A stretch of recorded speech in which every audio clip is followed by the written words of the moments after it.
గఫూర్ గారు, ఏంటి వామపక్షాల పరిస్థితి బెంగాల్?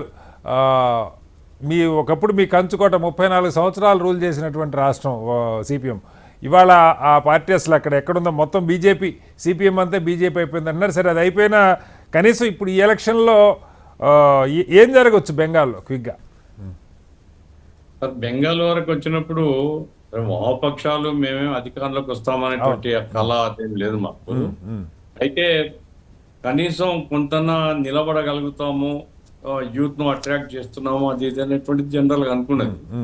అయితే ఎన్ని స్థానాల్లో ఎంత పర్సెంటేజ్ వస్తుంది రేపు 4వ తేదీ తర్వాతనే మాకు కూడా అర్థమయ్యేది. అయితే కాంగ్రెస్ కూడా బలపడలేదు. కాంగ్రెస్ బలపడుతుందేమో అనేటువంటిది అనుకున్నాం, కానీ కాంగ్రెస్ కూడా బలపడలేదు. పోతే సార్, కానీ సార్ ఒక అంశం నాకు అర్థం కాదు. సరే, జాతీయ స్థాయిలో కలిసున్న పార్టీలు ఇంక్లూడింగ్ టీఎంసీ, కాంగ్రెస్, వామపక్షాలు, ఇక్కడికి వచ్చేసరికి కనీసం ఏ ఇద్దరు కూడా కలవకుండా ముగ్గురు విడివిడిగా పోటీ చేయాల్సిన పరిస్థితి కొంచెం ఆశ్చర్యంగా ఉండదా? అంటే కారణాలు ఏమై ఉండొచ్చు? ఆశ్చర్యం ఏమీ లేదండి, ఎందుకంటే తృణమూల్ కాంగ్రెస్ యొక్క వైఖరి ఆ రకంగా కలుపుకుని పోయేటువంటి పద్ధతిలో లేదు. సరే, ఆవిడ కాంగ్రెస్ వామపక్షాలన్నీ కలిసి పోటీ చేసి ఉండొచ్చు కదా.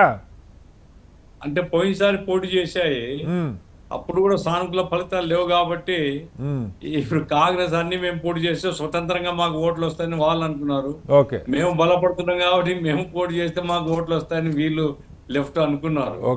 ఏమైనప్పటికీ 4వ తేదీ తర్వాత రీఅలైన్మెంట్ ఆఫ్ ఫోర్సెస్ దేశంలో జరగాల్సినటువంటి అవసరాన్ని గురించి చర్చించాలండి. ఎందుకంటే ఇప్పుడు భారతీయ జనతా పార్టీ కొత్తగా సాధించినటువంటి ఘన విజయాలు ఏం లేవు దేశంలో. భారతీయ జనతా పార్టీ అన్ని రంగాల్లో విఫలమవుతుంది అనేటువంటిది కనపడుతుంది. బెంగాల్లో గెలిస్తే ఘన విజయమే సార్. బెంగాల్లో కనుక బీజేపీ గెలవగలిగితే ఘన విజయం కింద చూడాలి మరి. అంతే కదా, అంతే కదా. ఆ రకంగా అయినప్పటికీ రాష్ట్రాలని ఆక్రమించేటువంటి ధోరణి. ఇప్పుడు నేను సోషల్ మీడియాలో ఆయన అజయ్ పాల్ ఎవరో ఒక ఆయన అజయ్ శర్మ ఎవరో అతని స్పీచ్ విన్నాను సార్ నేను.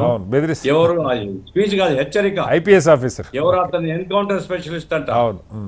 క్యాండిడేట్ తృణమూల్ కాంగ్రెస్ క్యాండిడేట్ ఇంటి ముందు నిలబడి మాట్లాడుతున్నాడు ఆయన. ఎక్కడి నుంచి వచ్చింది ఆ పొగరు?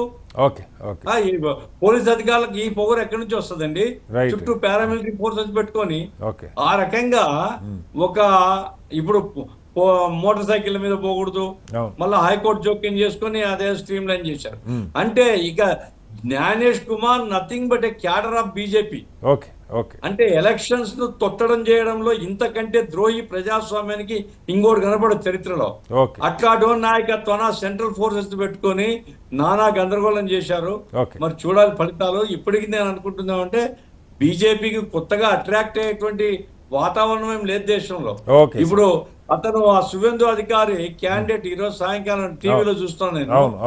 అతను పోలింగ్ స్టేషన్ దగ్గర గట్టి గట్టిగా ఇదంతా బంగ్లాదేశ్ 90 లక్షల ఓట్లు తీసేస్తేవి నువ్వు. ఇప్పుడు ఓట్లు వేసేవాళ్ళని కూడా వీళ్ళు బంగ్లాదేశ్ ముస్లింలు. అంటే మొత్తం 7 కోట్ల సగం మంది తీసేస్తే తర్వాత మాత్రమే నీకు సాటిస్ఫై అవుతారా? అంటే ఒక లేబుల్ వేసేసి తనకు వ్యతిరేకమైనటువంటి ప్రతి ఓటును తొలగించేటువంటి పద్ధతిలో పెద్ద కుట్ర, పెద్ద కుతంత్రం. ఇది తృణమూల్ కాంగ్రెస్ వ్యతిరేకం కాదు, ప్రజాస్వామ్యానికే హాని చేసేటువంటి ప్రయత్నం జరిగింది బెంగాల్లో. మరి 4వ తేదీ